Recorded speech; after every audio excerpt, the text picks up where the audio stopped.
All right, all right, all right. What's going on? Oh, let's see. I've got all of my technology working, it looks like. All right. I think we're good to go. Oof. Do, do, do, do, do, do. All right. We got a few people coming in. James, Morris, Hurricane, and another James Foster. B. Woody. Or I'm sorry, it looks like B. Woodley. B. Woodley, thank you.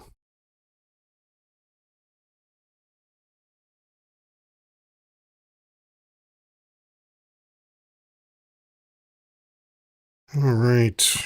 Another weird day in America,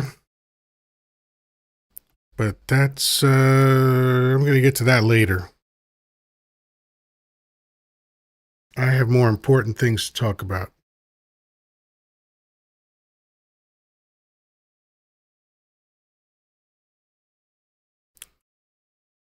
Nay, baby. I hope I got that right. How you doing? Welcome. Wayne, Calvin, welcome, welcome. So as always, let's start by sharing the live out. Easiest way to do that is put your finger gently on the screen, either right on my nose or on my giant forehead, whatever floats your boat. And your names, the names of your friends and all of your lists that you have in messages will come up, and you can share out the live to each one of those people. I think you get up to 40. That is the rumor, that you get up to 40 of those, or 50 perhaps. I'm not exactly sure. So, whoops. So you can do that. After you do that, come back. If you haven't done so already, get the heart me over my head. If for some reason you don't see the heart me, you can click on the gifts icon on the bottom, and you can choose to send me a heart me. It's the best way to let the algorithm know that the live is here. The second best way is tapping. Tap the screen incessantly. That's how we get those people into the room. That's how we get the attention of the platform. Let them know that there's a live going on that people are interested in. That's how we get other people in here. So that looks like Diallo or Diato. Thank you for the heart me. Let's see. Oh, I got that right. Diato. Interesting name. I like that. Camibai. Johnny A. Hello. Regil. Welcome back.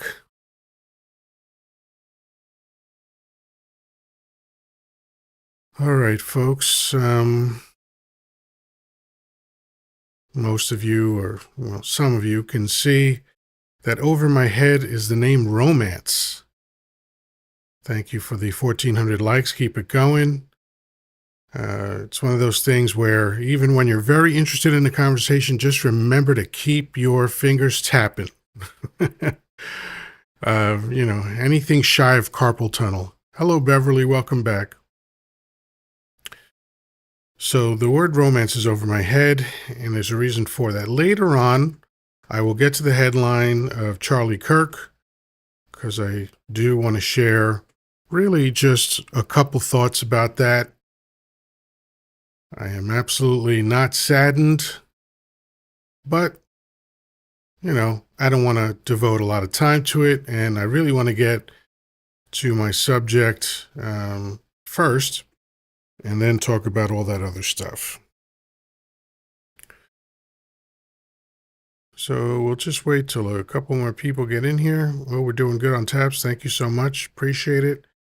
Keep liking the live. Oh, my throat's a little scratchy. All right. I just realized, hello, Cynthia, liberal from Texas. Good to see you, as always. I just realized this is like the most I've spoken all day. I had a little bit of chatter on Danny's live earlier. He was hosting his vet talk. If you know a veteran, you want to send them Danny's way for Wednesday nights, 6 p.m. Eastern, when he talks about vet talk. Is it C19? Is what C19?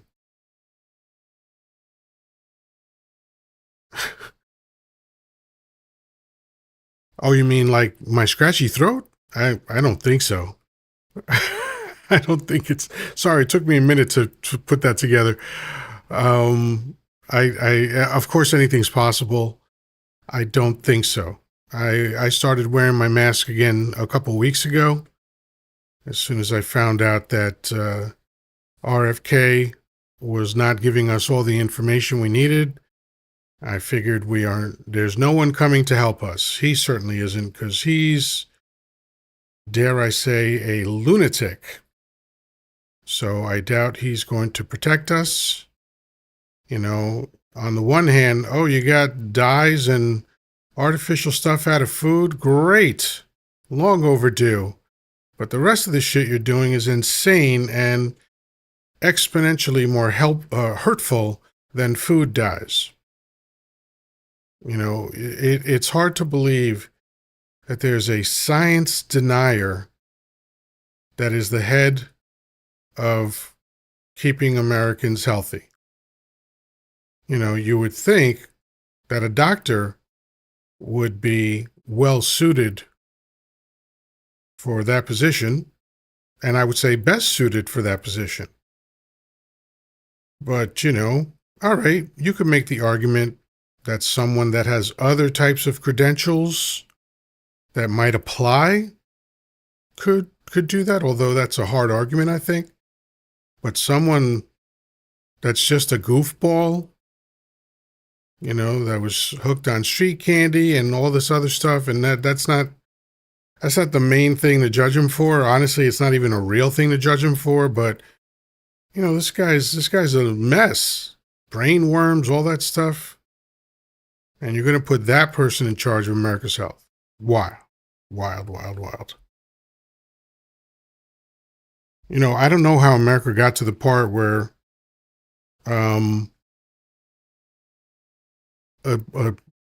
almost half of Americans don't believe in science and expertise anymore.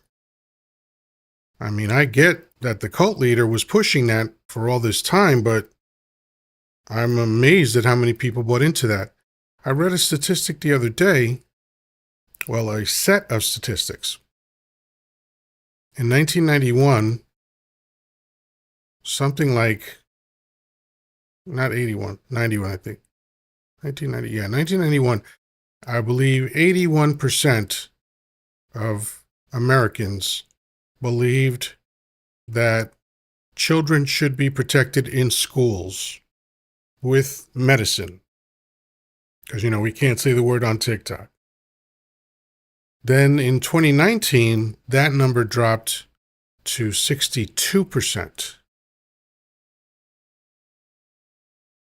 And then in 2024, the number dropped to 51%. Half the country doesn't believe in science. Half the country doesn't believe in the type of science that has protected humans from outbreaks for a very long time. Like, it's documented. There's proof. More people live, way more people live, than if you don't protect them through medicine. What is the debate? I don't get it. But I've distracted myself. Okay, so I know some of my buddies are at another live right now, so they'll just have to catch up later.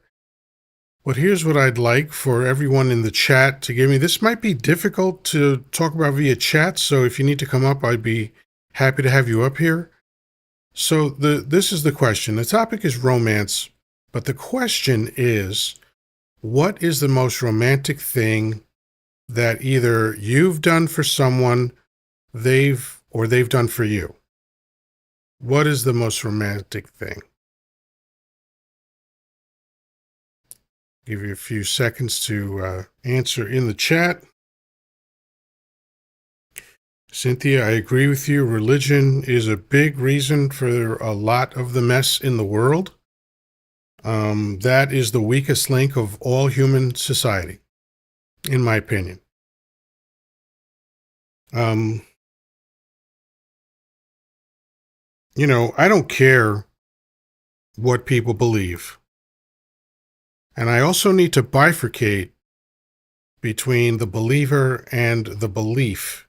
And by belief, I mean the institutions that hold those beliefs. I think that's an important distinction. So when I say that the believer can believe whatever they want,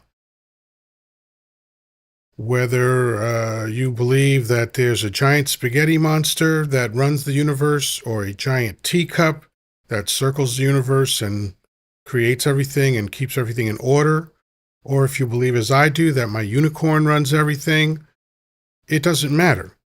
Your belief is your imagination. My belief is my imagination. Imaginations can't hurt anybody. But then when you have these institutions that foster hatred and division and judgment, because I've read the book. There's many books, but I've read the Bible, and I've read the King James Version, and it's all in there. It's all very clear. That if it was an omniscient being that wrote this, what a terrible writer that omniscient being is, because it's all very confusing. But I will say this also, the King James Version is vastly different than the original Sinai text. Okay, the Sinai Bible has over 13,000 differences in it than the King James Version, because guess what? Kings have agendas.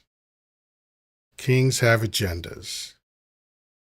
And it is well known, if you read any historical accounts of King James, that he was described many ways, and most of them very unkind. He was a piece of shit. He was a gigantic asshole. And now I've used the word gigantic or giant 3 times. I think I'll stop for the rest of the live.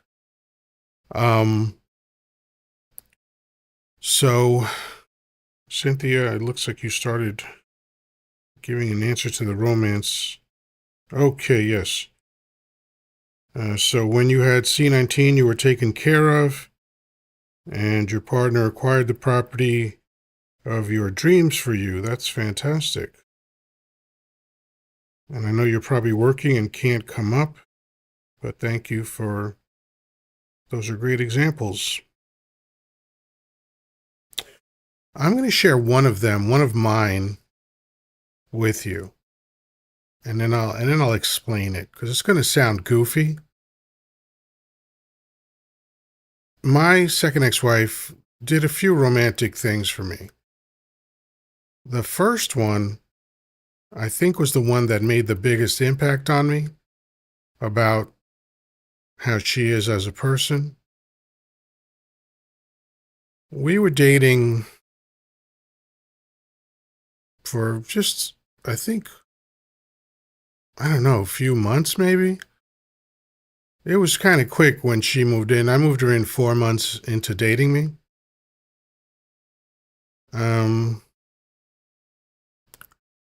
Oh, I'm glad to hear that you've experienced real romance, nay baby.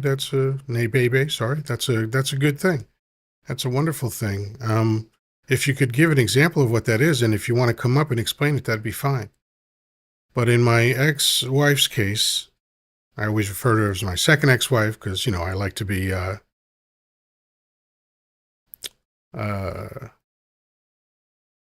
you said I might be too young to have experienced real romance. I got you. Sorry, I misread that. Won't be the last time.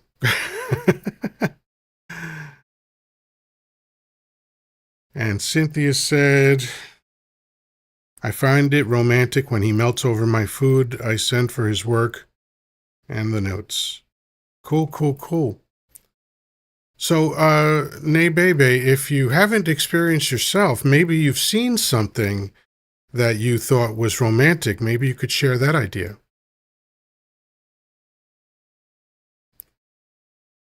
Okay, so you're saying you can come on. So I've invited you up, Nay Bebe. And looks like you've accepted the invitation and you're loading in. Hopefully there you are. How you doing? I'm good. How are you? Excellent. And just for the sake of TikTok, are you at least 18 years old? I am, yes. Excellent. So you said you might have one. What's up? So, well, when I say I might be too young, I'm not even that young, but I am a millennial, an elder millennial.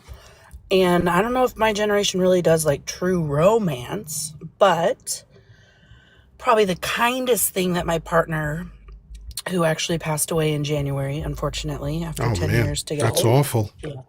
Yeah. Brutal. Um, Probably the nicest thing he ever did for me. My dad is not a part of my life. I haven't talked to him for about 15 years. And I had to go to a family wedding in Mexico for my cousin. And I knew my dad was going to be there. So I was super apprehensive about it and, you know, just anxious to see my father after 15 Mm-hmm. years. And Sure. so he said, and like at the time he was working a lot and he was also traveling, but he said, all right, well, he booked the trip and paid for everything and said, I'll come stand next to you and be your buffer. And that way you don't, if you don't want to say anything, I'll just say everything for you. And he did. And that was actually the last trip we had together. There's something that unfortunately too many women that I've encountered don't understand, and that is how men communicate their love most of the time. It's not a love language thing because I think that shit is goofy. It is Yeah. about behavior. What you just described was a man who wanted to make sure you were okay, Yeah. right? Sorry. I'm It's just making me okay. cry. It's okay. Please, you're in a safe place. Feel free to be human and feel your feelings. No, and I recognize that. I guess I just don't ever think of it as like romantic. I Yeah, think and of it and as like and however you think about it is fine. love. That which we call a rose by any other name would smell as sweet, right? So whatever you call it, but you hold it close to your heart, which is the important thing. And Yeah. and that's what I want to communicate to other women. That I know sometimes it might seem like your partner is not communicating love to you in the way that you would like to receive it, but pay attention to what your partner is doing, because Yes. sometimes that's the way they communicate things. Because the example that I was going to give is perfect for what you just said. It's a much smaller scale, but we were dating a few months and she apparently noticed that I always had vanilla flavored lifesavers in my pocket because I was in sales. I've been in sales over 40 years. And obviously, you talk all day, and I always wanted to make sure that my breath was good while I was talking to people. So I literally always had, vanilla. I think was it lifesavers? Yeah, it was either lifesavers or shirts, one of those. But she showed up one day. So this must have been before she moved in. She showed up one day and she just hands me a box of vanilla lifesavers. And I was moved by that. And it wasn't because of the fucking lifesavers. That's not what stirred my emotions. She was showing me that she paid attention to me. She was showing me that I was important to her and that she thought of me when she wasn't with me. And that's a beautiful thing, you know? Yeah. And I always returned that to her. Like I paid attention to a lot of things. The second example I'll give in a minute, but that's the kind of thing that's the way I communicate to women. I mean, I'm very good at communication. I'm a professional communicator, but I don't. I even though I'm comfortable saying I love you all the time, but I think I'd rather show someone what that means. So That's your how it is example is too. a beautiful example. You know, years later when we were divorced, her father passed, which I think was 2017, and even though we were divorced, we had, you know, after a very contentious 2 year period, we became friends again, and now she's the most important woman in my life and one of the most important people in my life altogether. But when her father passed, I didn't hesitate to go to the wake, not out of respect for him, because I didn't really care for him, but out of care for my ex-wife. I wanted to make sure that she was going to be okay. And I'll tell you, I was rewarded for that because the moment I walked in, one of her sisters saw me before my ex-wife did, and she called her name and then like gestured to me. My wife sprang up, burst into tears, and gave me the longest and most amazing hug that I've ever had in my life. I mean, 2 minutes at least, where she was just racked with sobs. Her whole body was heaving, and she was holding on to me for dear life, and it was beautiful. JK, thank you for coming up. How you doing?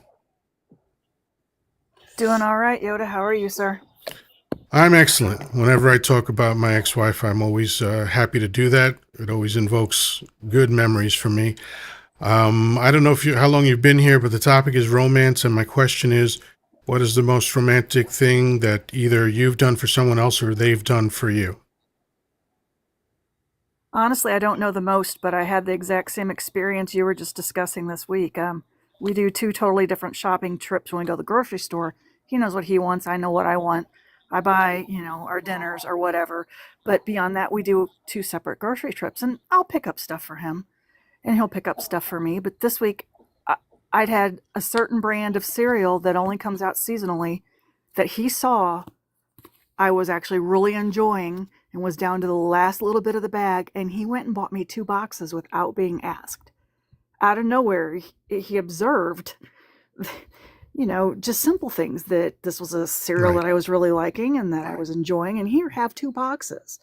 And my heart swelled. I told him, how could you be so sweet? You picked me up the cereal, and he just looked at me like I was crazy. Like, no, this is really sweet of you. Yeah. He just doesn't even know he does it.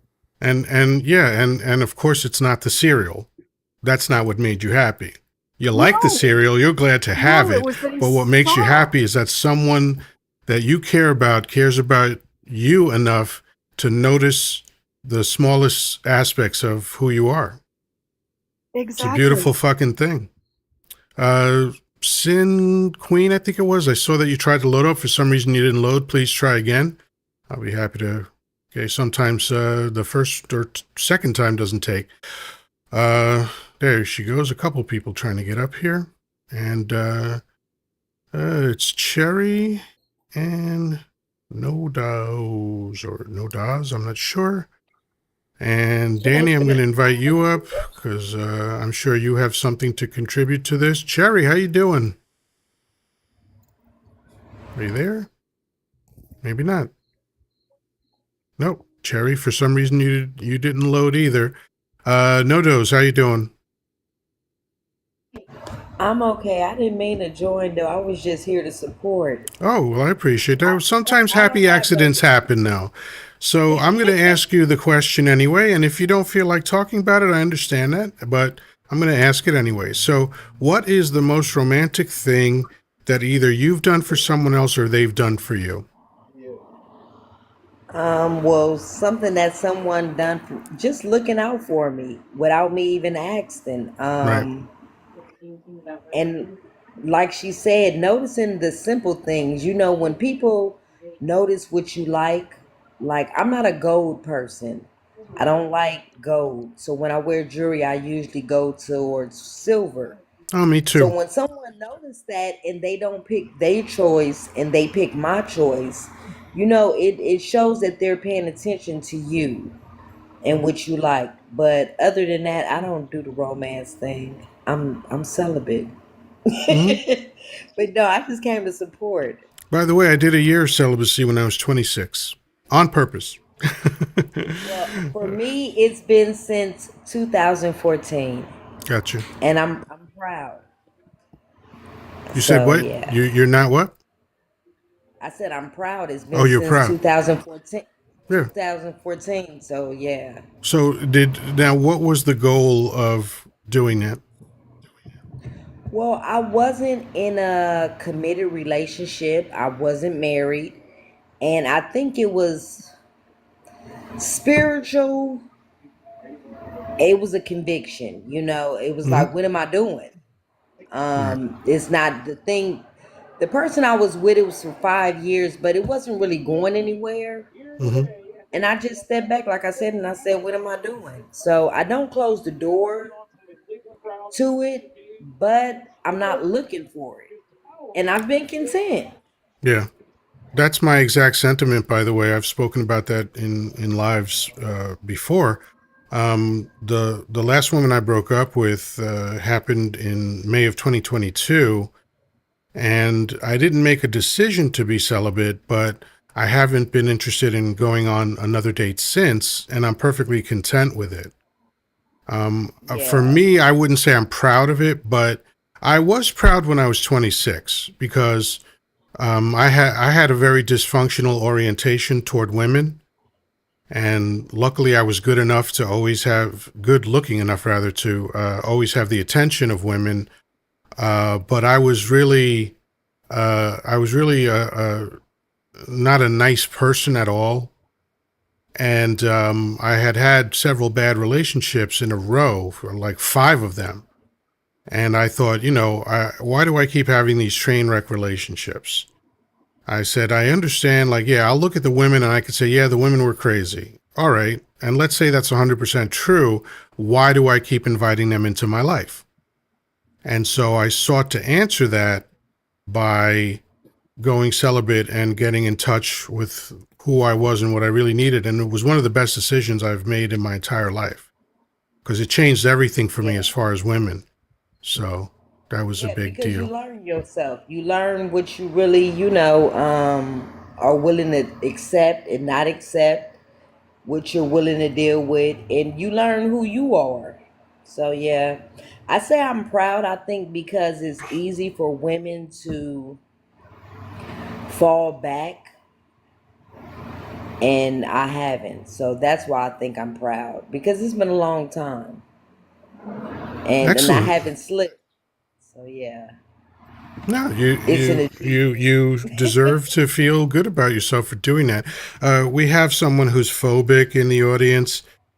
Can't handle adult conversation, apparently. Act 5, which I guess is his emotional age, said, first, watch your mouth. I don't know what the fuck that means. But then he likes dudes. I guess he's talking to me. He likes dudes. And so JK said, even if he did, what's it your business? That's an excellent question, JK. So, Act 5, because you're a douchebag, I'm just going to block you so I never have to see your stupid face again. All right. Thank you. Uh, so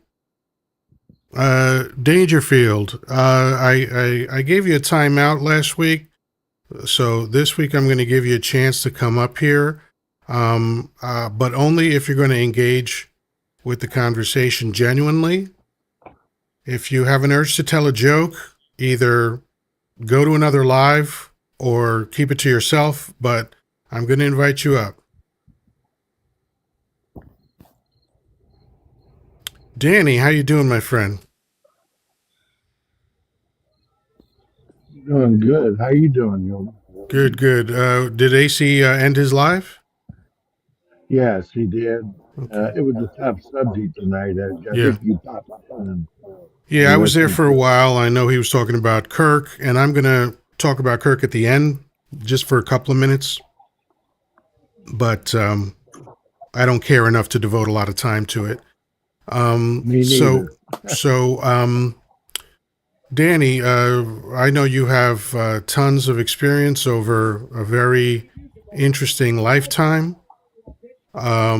What is the most romantic thing that either you've done for someone or someone has done for you? Wow, that's it's hard to pinpoint something. To be honest with you, I don't look at the materialistic thing or something like that that really means a lot. It's more the gesture of doing things. You know, a lot of men weren't raised like the way I was. Uh, I was always taught to open the car door. I was always taught to pull the chair out and seat the lady or my wife or whoever in there. And just the little things is romantic that people don't really catch. Uh, Women like to be pampered.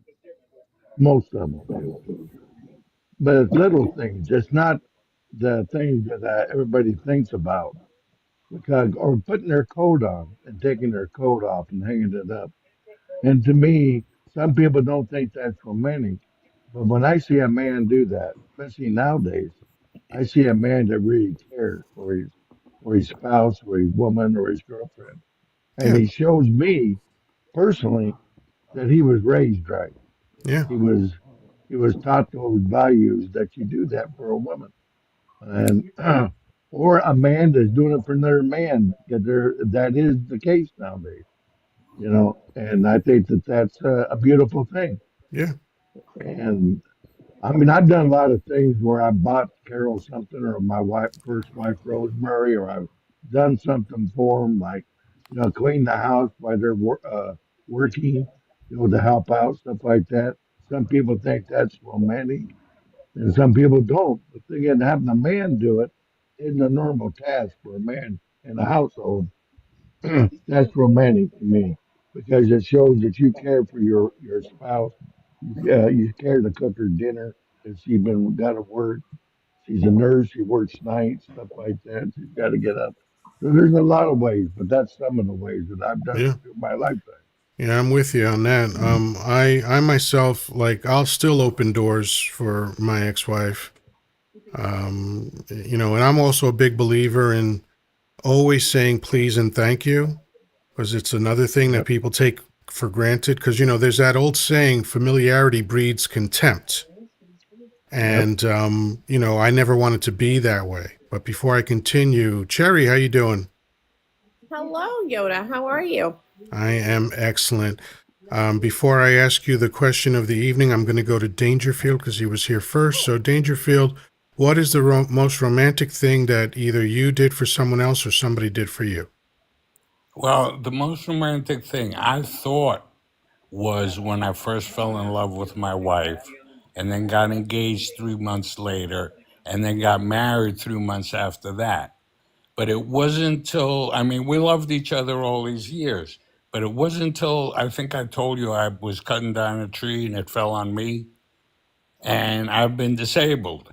The most romantic thing is this woman just goes out of her way completely to make sure I'm okay.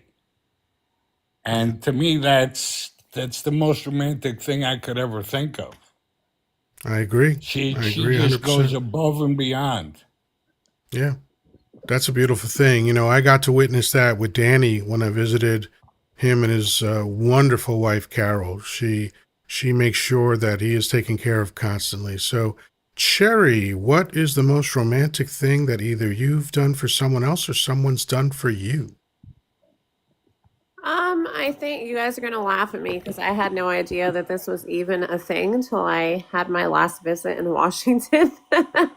um, I was walking on the side of the road and I was like out where the road was and like AC pulled me by the side and he was like, wait, whoa, wait a minute. He goes, I'm supposed to be on the outside. And I was like, what are you talking about? Right? Like I have no idea what that even means. And he's like, no.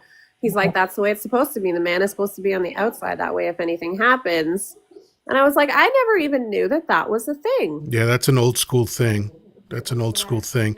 There's a couple of philosophies revolving around why men do that. Some express the same thing that AC did, which is like a protection thing. And they're both protection things, just in very different ways. The other one is that when pimps walk with their girls, the girls are street side so that the cars passing them can see them. Oh, jeez. All right. So guys that don't want other men to see their woman that way will make sure that she's never street side. Oh, I didn't know that, Yoda. Yeah, that's how that's the way I was raised, because I was raised in a very funky place in Washington Heights, New York City. So that was an extraordinarily brutal neighborhood, but respect was like critical in that Washington place. Heights? Where? 180th and Pinehurst. Oh, I went to George Washington High. Excellent. And So just to finish off, Yoda, for me, it's acts of service when I like Yeah. to do things for people. Even if it's Yeah, something as simple as I'll go run this errand for you, or, you know, I'll clean this for you, or I'll do this for you. I'm very much big on that to show that, like, I care. Yeah, for me, that's the most important thing. And of course, everyone has their own sensibility regarding how they want to receive that kind of thing. But I always remind people that even if your partner is not saying the things that you want them to say, pay attention to what they're doing. You know, now if they're also not doing what you want them to do, that's another conversation. But if you have someone that in either big or small gestures, and I kind of prefer the small gestures myself, but Same. just through small gestures, like I mentioned earlier, that when I was dating my ex-wife, she brought me a box of vanilla lifesavers because she noticed that I always had a roll of lifesavers in my pocket because I was in sales. So we never talked about it. She just showed up one day and said, "Here, I got you these," and I almost cried. And of course, it wasn't the fucking lifesavers that made me emotional. It was her gesture, the fact that, oh my God, she was thinking about me, and she was considerate enough to do something like that. It's a beautiful thing. I think the word is And thoughtful. Yoda, I've had it. Thoughtful, yes. I've had the situation where my first husband would be overtly romantic, buying the cards, buying the flowers, you know, buying gifts. But I did come to find out later that there was a lot of nefarious things he did in our relationship. And a lot of times those romantic gifts were a way of alleviating his guilt. Yeah. I've heard that. Yeah, So it that burnt me out even though on the that's cliche, overtly very romantic. often it can be true.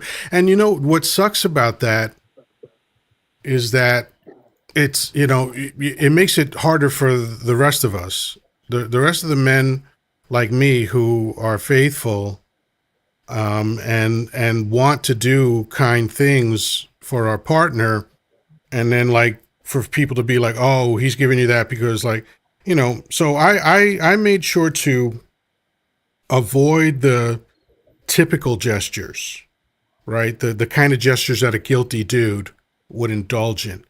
Like, I only gave my wife flowers twice in the 10 and a half years we were together. The first time is kind of funny. It was the day after I banged her the first time, and I sent a dozen white roses to her job. Oh, nice. Yeah. Because I know how women are about receiving something at the job with other women to see it, right? I love it. It's a big deal, right? It's a big deal for them. And you know, but I mean, whether I'd sent it to her job or anywhere else, I would have sent them. But, you know, the second time, it was only one rose. This one was a red rose. We had already been married. We had been together, but uh, to celebrate the 10th anniversary of our first date, because we actually used to celebrate that every year. We used to, and we still do. We still celebrate the anniversary of our first date, which was July 1st, 1999. And so here it is, 2009. I show up completely unexpectedly to her job with one rose, and I give it to her and I say happy anniversary, and she just practically evaporated. you That's know, fair. yeah. That's very You know, sweet. Carol was when she was working. Yeah, when we were first married and been married for a little while, I used to bring her flowers or have flowers delivered often at work, or just bring her something, a candy or whatever, and the gals in the office would go, "Does he have anybody else at brothers at home?" You know, everybody in the office wanted to know if I had any brothers. So I thought that was cute. Yeah, that's code for they wanted you. Yeah, that's true. Chris Rock tells the best joke about that. He says, if you're a man and one of your friends is dating a really cool chick that is like fun to hang out with and all that stuff, the man will think, I want a girl just like her. If you're a woman and your lady friend has a man that you like, you say, I want him. So I'm going to tell you two other. I thought I was only going to share two, but it's going to be a total of three. There's two other things. One of them is going to sound crazy. So I want you to listen without prejudice so that I can frame it so that you'll understand. So You now got it. we had been married and this was somewhere around 2007. So at this point we've been together a good while. 2006, 2007, around there. And she had gained 70 pounds, which was literally adding 40% of her body weight onto her. Now, that's a lot for anybody to add. And what a lot of guys will do, and I know this because they've told me, they're like, yeah, I'm just not into my chick anymore because, she just doesn't look right. So I'm going to get something on the side so I could deal with that, you know, and I was never like that. I'm a serial monogamist, right? So I thought to myself, okay, I'm not going to pressure her to lose weight because that's just not my thing. I love her. I want to be with her, but her physicality doesn't inspire me schmexually. God damn, I hate it. I have to use this fucking TikTok language. Anyway, so what I did, knowing psychology the way I do, is that I used the technique of association. So I started looking at fat lady corn online so that I would brainwash myself into finding fat attractive. And it worked. It worked. And that I think is romantic, right? So I rarely have asked this question, but to the ladies on the panel, Cherry, does that sound romantic to you?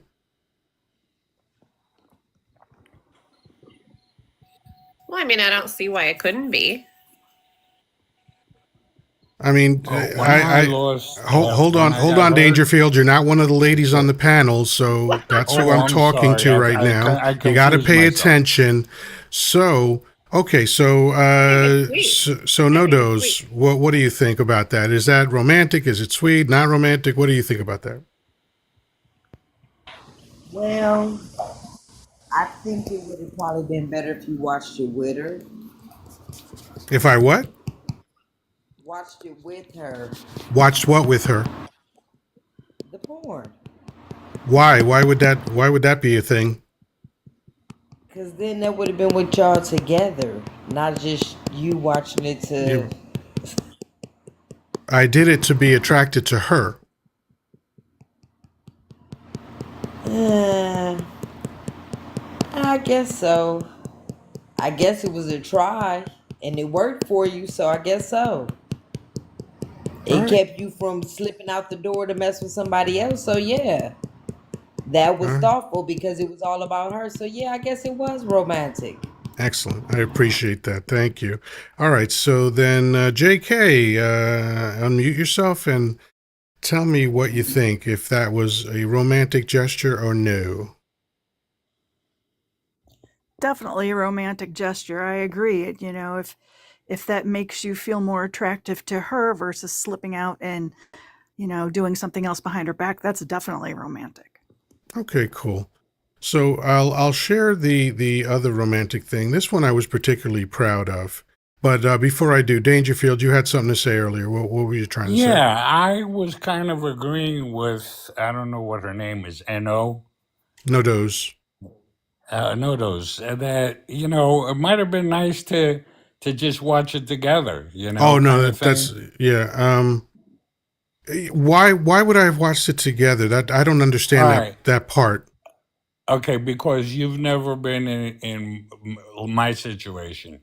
I after I got hurt, I went up to 410 pounds, Just get to and the end of the story. my Why would I wife watch it with her?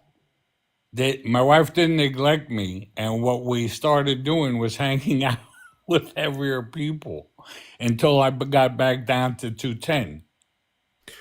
You're I still have a not comment answering the on that. question, dude. Why should I have watched it with her? Oh, because you do things together. That's with That me and wasn't the Mary point of Ann. it. First of all, she's not into corn. Second of all, that wasn't the point. It wasn't about a together thing. It was about brainwashing myself so I would find her Oh, I attractive. see. That makes sense. All right. So you missed the most important element of the story. Okay. That Yeah, happens. well, you know me.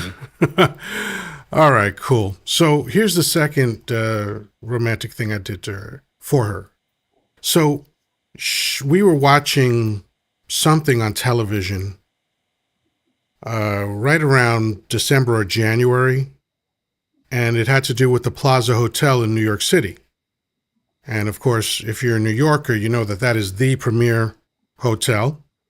At the time, I don't know if Dump still owned it, but um, I heard her say that, and I just kept that in the back of my mind. I was like, "Oh, Plaza Hotel. Okay, that might be useful." So when I decided that I wanted to propose to her, it was on Mother's Day weekend, and it was also interesting because Mother's Day weekend, it just so happened that her birthday also fell on Mother's Day that year. This was 2000. So we were in the city for some kind of professional thing, a seminar or something like that. And afterwards, we went to dinner at this amazing vegan restaurant in on the Upper East Side, Candle Cafe. Um, and she said something to the effect of, I can't wait to get home and have some dessert. And I said, well, if you want dessert, you better order it now because we're not going home tonight. And she went, what? I said, for your birthday, I booked us a room at the plaza. And she just like lost her mind, right? All the while, I've got the engagement ring in my bag and just ready to rock, right? And, she has no idea that this is coming. So, already it was a great day. We spent all day together. Then we had dinner together. And now we're going to sleep at the Plaza Hotel. And so we did that. And when the clock struck midnight and it was officially her birthday, that's when I got down on my knees and proposed to her. And then she lost her mind all over again. And then the next day, or that morning, since it was the same day technically. So that morning, we went to her mother's house for Mother's Day, and of course she's sporting the ring, and all the ladies there just go nuts. So that was my romantic gesture to her. Ladies, any feedback on that one? Go ahead, Cherry. Let's start with you. I love that. I absolutely love that you paid attention that, the Plaza Hotel was a big deal for her. On top of that, like you proposed to her there. So that is like a huge W's for Yoda, because I think that's absolutely sweet that you basically incorporated it into a special moment for her in proposing to her. So I think that's absolutely awesome. Yeah. 10 out of 10, Yoda. Highly Excellent. recommend, 5 stars. Excellent. No doze. You can unmute yourself and let me know what you think about that. I thought it was nice, beautiful. Excellent. Excellent. JK, same job. question. What do you think? What's the chat saying? I'm not paying attention. Well, Everybody's saying I sweet. commented in the chat that that's definitely romantic. That's top of the line romantic. Yeah. Well, I am a And when romantic it's man. That's the thing. properly, that The is only amazing. people that know how romantic I am are the women that have been with me, because people don't associate romance with me. Just because of the way I talk, I'm very assertive. I can be very acerbic. No offense, And but I wouldn't have. no, nobody, I wouldn't have I wouldn't blame you. I understand how I present myself to the world, and I understand how the world perceives me, and so I totally get it. And one of the reasons why that is for me is because if I'm going to refer to someone as my significant other, then that means that there has to be, for me, things that I do that only I do for them, ways that I am only with them. Like I make sort of a cute idea out of that. Like if I'm on a New York City subway and I'm sitting next to a woman and I just put my hand on her thigh, chances are that will not be received well, right? If I'm at home and I do that to my lady, that is going to be received well. And that's part of what makes her the significant in my significant other. That I am only going to reserve that kind of behavior for her. Like I stopped flirting the entire 10 and a half years that we were together. And not that she would have ever known if I had been flirting, and not that I have a judgment against flirting, but every wedding that I've ever been to, including my own, the word honor was mentioned by the clergy as part of our vows. I am to honor my spouse. And I feel that if I'm married and I'm flirting with women, I'm not honoring her. If I'm talking badly about her anytime to anyone, I'm not honoring her. As a matter of fact, when I decided to divorce her, my best friend was shocked because I literally had never said a negative thing about her. And I met him a year after I met her. So, that's just how I conducted myself, because I do believe in the concept of significant other. And I think that means that there are behaviors that I reserve just for that purpose, for that person. Well, and if you didn't have a bad relationship and it ended on amicable terms, why would you have anything bad to say about the person in the first place? Well, it wasn't amicable because she was very unhappy with the fact that I didn't want to be with her anymore. But I mean, if you had respect for each other, there's no reason why you would speak badly, right? yeah. Well, her respect for me went out the window for a little while, and I understood that. I didn't agree with it, of course, but I understood that. She was hurt. She didn't expect that I was going to do that because she was under the impression that I would never leave. She even said that to me, which is the day I decided that I had to leave. So, Makes sense. yeah. Because I had been trying That's for also years taking to somebody for get her granted. to come around and change her behavior. And I'm not fond of telling adults what to do, but I like to tell adults what I will do if things don't get rectified. And, she one day after one of our conversations was like, "You're never going to leave me. You're not going anywhere." And I just thought to myself, well, that's pretty much it then. And a few months later, I actually divorced her. That's what surprises me about you a little bit, that you're so amicable, you're so friendly, you're so this, so that, you're very fond of your ex-wives, and yet you ended it, and I still am having difficulty understanding why. Okay, I'll be happy to explain it. That is a fair point and a fair question to ask. So, love is, of course, important, but love is easy. Nobody ever says, I worked to get in love. I planned and plotted and strategized to get in love. I studied to get in love. I wrote down goals about getting in love. What does everybody say? I fell in love, right? Which suggests, oh, all you got to do is let gravity take hold, right? You just fall in love. So I'm taking the metaphor literally, but I believe that love is the easiest thing for humans to get to with one another because we're wired for it. Like in our DNA, in the chemicals in our bloodstream that are released when we are into another person that bond us, serotonin being the main one. So the fact that I loved her and she loved me, that was wonderful.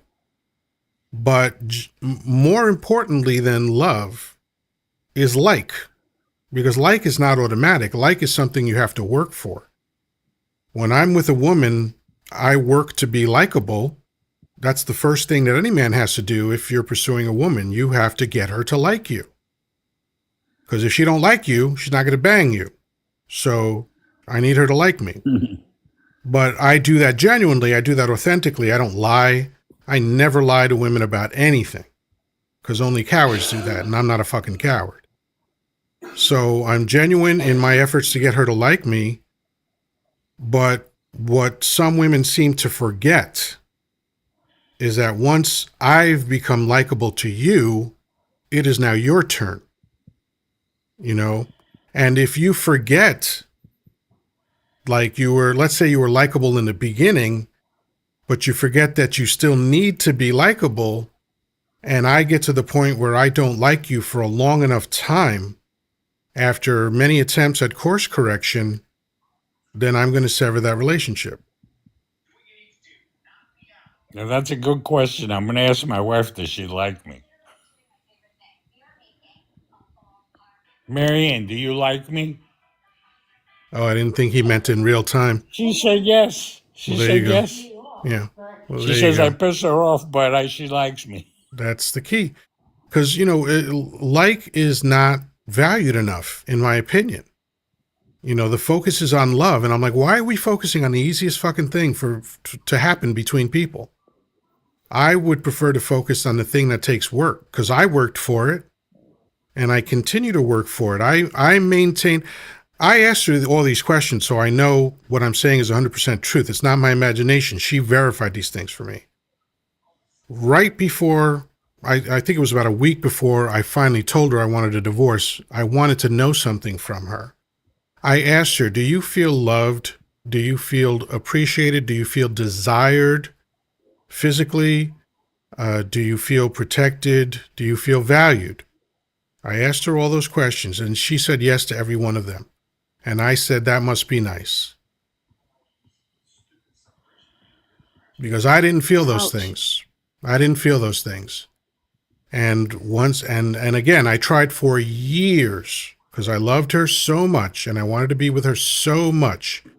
I tried for years to help her correct her course, and she didn't. So I left. Now, other people don't get that much latitude from me. I've cut off a lot of people from my life, including my entire family.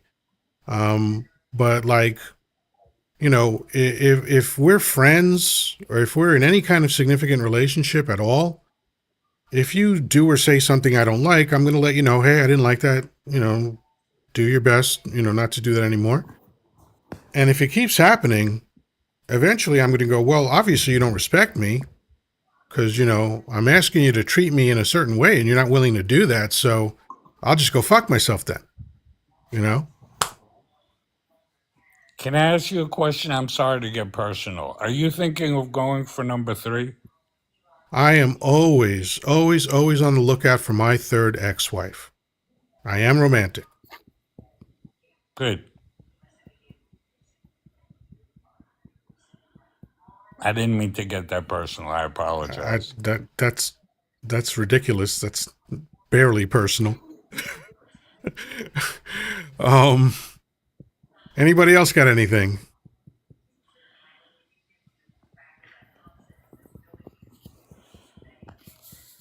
You have No to feel dose. wanted in Oh, a you got the relationship. joke. No dose. Yes, I always say I'm always on the lookout for my third ex-wife because I think that's funny. I'm sorry. What were you saying? No, it is important to feel desired and to feel appreciated and to feel wanted. You can be loved all day long, but if you don't feel those things too, Exactly. that's a big open loss. Look, it's funny that in society we value what is rare, right? That's the argument for diamonds. That's the argument for gold, right? Old coins, antiques, all that shit, right? So we value what is rare. So that means, conversely, that there is no value to that which is abundant or ubiquitous, right?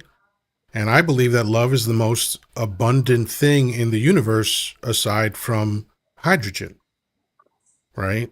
And of course, I'm speaking metaphorically, but just barely.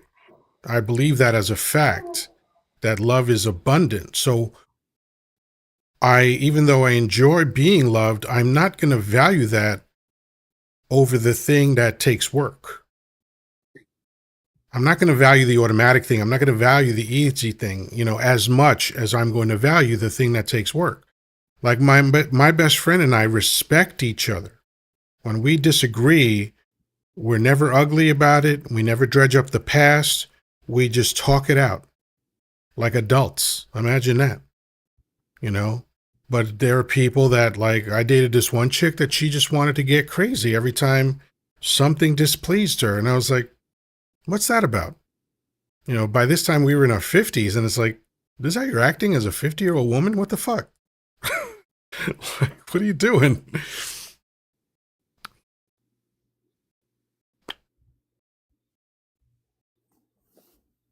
Let me catch up to some of the comments. I'm really bad at paying attention to comments. Cynthia, liberal from Texas, says, I don't want romance. I want a best friend, someone who has my back no matter what. Yeah. Like, that's how I feel about my male best friend. Like, not that he's a very attractive man, but I don't want romance from him. I want everything else. I want trust. I want loyalty. I want our relationship to be centered on positivity and enjoying each other's company. Because of life the way it is, we don't get to see each other very often, maybe 2 or 3 times a year. We talk regularly, we text regularly, but we only physically are together 2 or 3 times a year. And I want an easy hangout, and I want that with everybody in my life. My 4 or 5 closest friends to me, they're all easy to hang out with. They're funny, they're fun, they're talkative. I love to sit around telling stories, and I love to hear stories also. And I love to laugh. And so why would I want someone around me that stresses me out all the fucking time? I'm not desperate for Pootie Tang, so if you're offering Pootie Tang but no peace of mind, I'm not interested.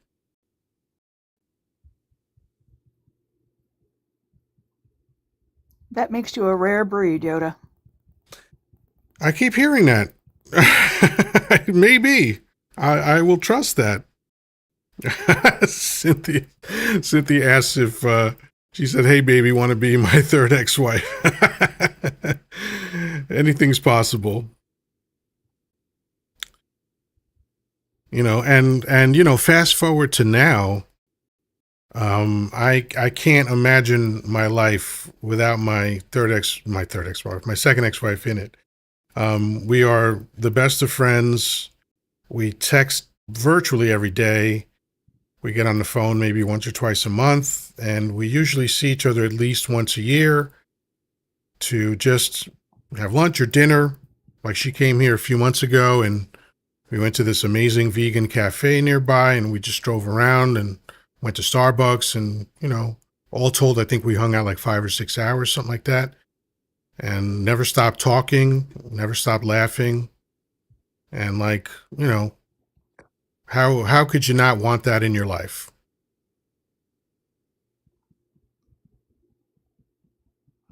So my My mom short and dad answer loved to each you. other to the point. Oh, well, hold on one second. I want to hear that. Dangerfield, the short answer to your question about how I could love someone and not be with them, it's like I used to joke with her. I say, I love you, but I don't like you enough to live with you. What you were saying about your mom and dad? Loved each other till their dying day, but they couldn't stand each other in the same breath. You know, they tried coming back together after he got divorced the second time, and my mom figured out real quick why she had divorced him. Yeah, And yeah, they loved each other purely. I mean, my dad sobbed at my mom's funeral, sure. but they just couldn't live together. I have a theory about that, about getting back together. Jerry Seinfeld used to have a joke about, going back. There's no go back. There's no go back because you're always going to remember why you broke up. And I think I know why that is. And I think it's based on psychology and behavioral sciences, right? So when you develop a relationship with anyone, doesn't matter what kind of relationship it is, that you basically carve the nature of your relationship into your psyche. So I bet a lot of you have had this happen. When you get around your old friends, you feel like you revert to old times, right? Like you feel like you did in high school, because those are the engrams that were carved into your psyche about these people. So those are the feelings that they invoke. And in a romantic relationship, once you get to the point where you break up, 3 months later, 6 months later, you're starting to be nostalgic and remembering the good times, but not remembering the reality of why you broke up. So you try it again, and then eventually you go, oh, yeah, that's right. I don't like you. And then you break up again. I actually tried 3 times with my ex, and I joke with her about that too. I was like, I broke up with you 3 times. Would you take the hint already? But she understands my sense of humor, so it always works out in my favor. So I'm up here sweating because I forgot to put my fan on. So I know how difficult it is to watch a fat man sweating. So I apologize. But anyway, I have to drop because it's Okay. 11:11 my time, sweetie, and I'm up at 6 a.m. for work. But I wanted to come up and support and just join the panel for a little bit. I always got to I am support one so of my thrilled friends. that you did. Thank you so much, and Oh, get some good rest. thanks Have for a great having night. All right. me. You too, honey. Take Love care. you, Bye, Sherry. everybody. Love you guys. Love you. All Just right. one Excellent. quick Good thing from night. me, and I'll say goodbye. Sure. When you get to be in your mid 70s, things change. But I think, like you said, it's this like business. We always liked each other, despite the fact that I have this crazy sense of humor. She puts up with it. She tells me to shut up, but but I seem to be able to get away with it. But she's a very loving and understanding woman. She likes me. I don't know why, and I'm so happy she does. It's a wonderful thing. Well, thank you for being here. Thank you for sharing. Have a great Thank you. night. All right, let's go to No Doze. Any final thoughts before I'm gonna stick around because I'm gonna share my ideas of Charlie Kirk. But any final thoughts on the panel? No, but really quick before I go, because I got to get ready for work. On the Charlie Kirk thing, I never really liked anything he said, but I am sorry for his family. When I saw it, because I actually saw the video, I had to say a prayer because I just knew. I just knew. But yeah, I didn't agree with his.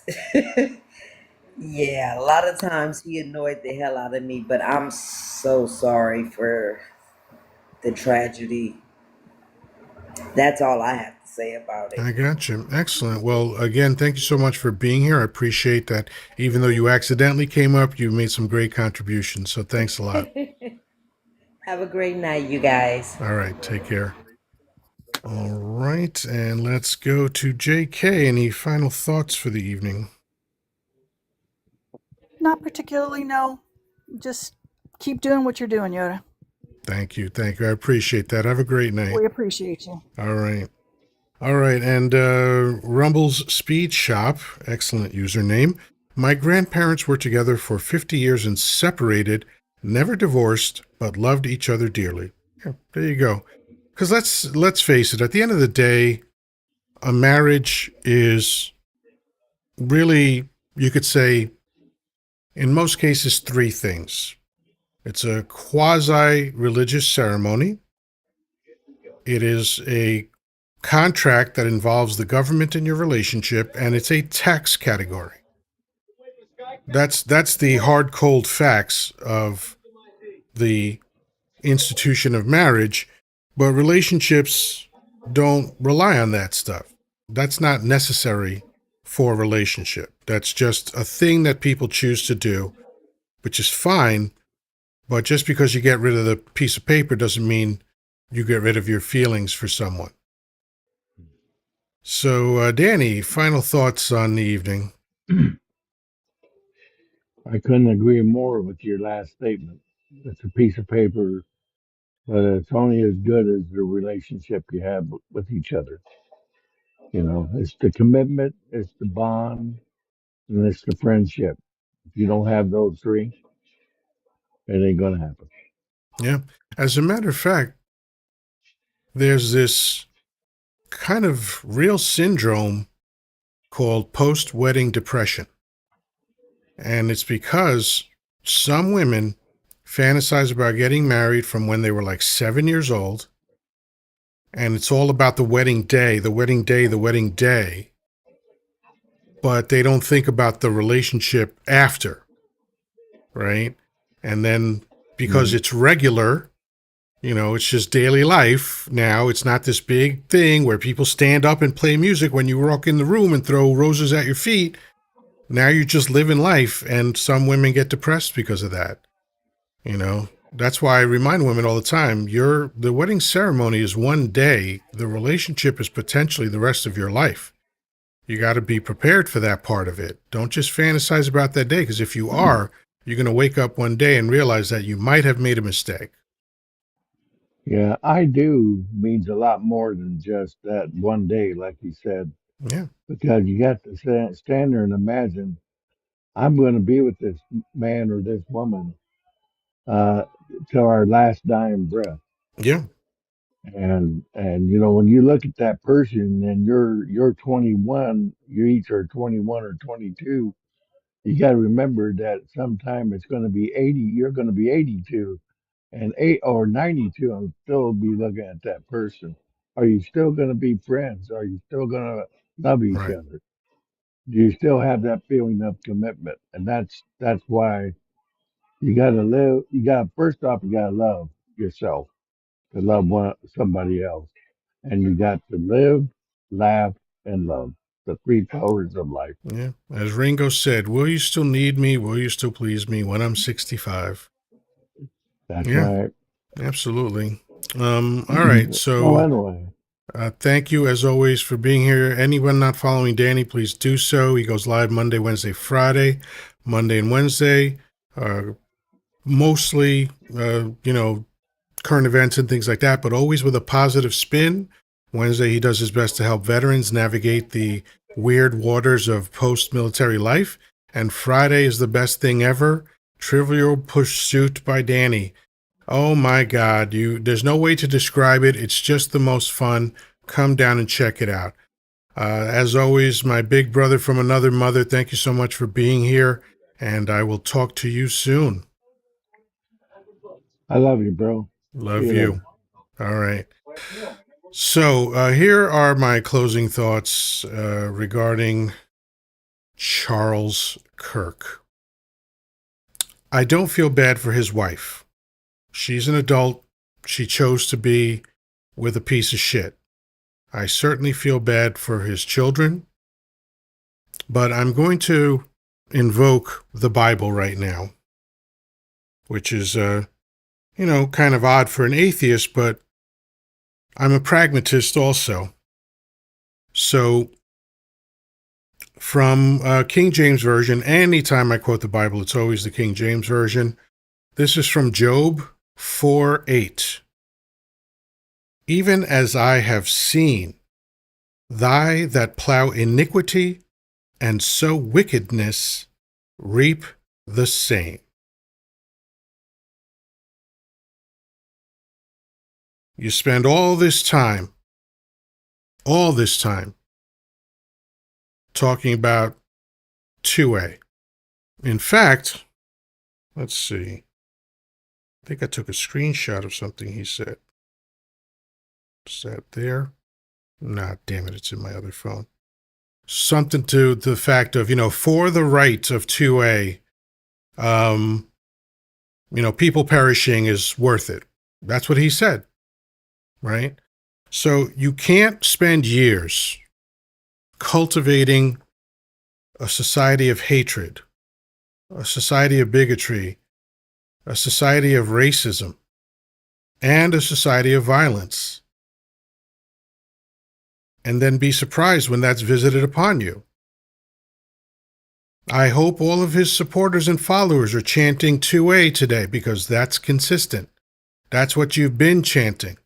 Since 1999 and Columbine, you've been extolling the virtues of a fucking amendment over the lives of human beings. You didn't care when 20 children, ages 6 and 7, perished in Sandy Hook. 2A, that's what you said, 2A. You once again extolled the virtues of a fucking amendment over human life. So that's what I expect for you to be doing now. Because if you are turning to me and asking for sympathy and compassion to that loathsome, disgusting piece of fucking trash, you're out of luck. I have none of it for you, and I am not conflicted in the slightest about that. There's not one fiber of my body that feels bad for him. I don't give a fuck. I never advocate for something like that to happen to anybody, but guess what? He did, and so did his followers. They advocated for that kind of shit. You reap what you sow, baby. Go fuck yourself. With that, thank you to everybody for hanging in there another night, for being so wonderful with your time, with your taps, for the panel that came up here and facilitated a wonderful, beautiful conversation. Thank you, thank you, thank you. And as always, peace, love, and granola. Talk to you soon.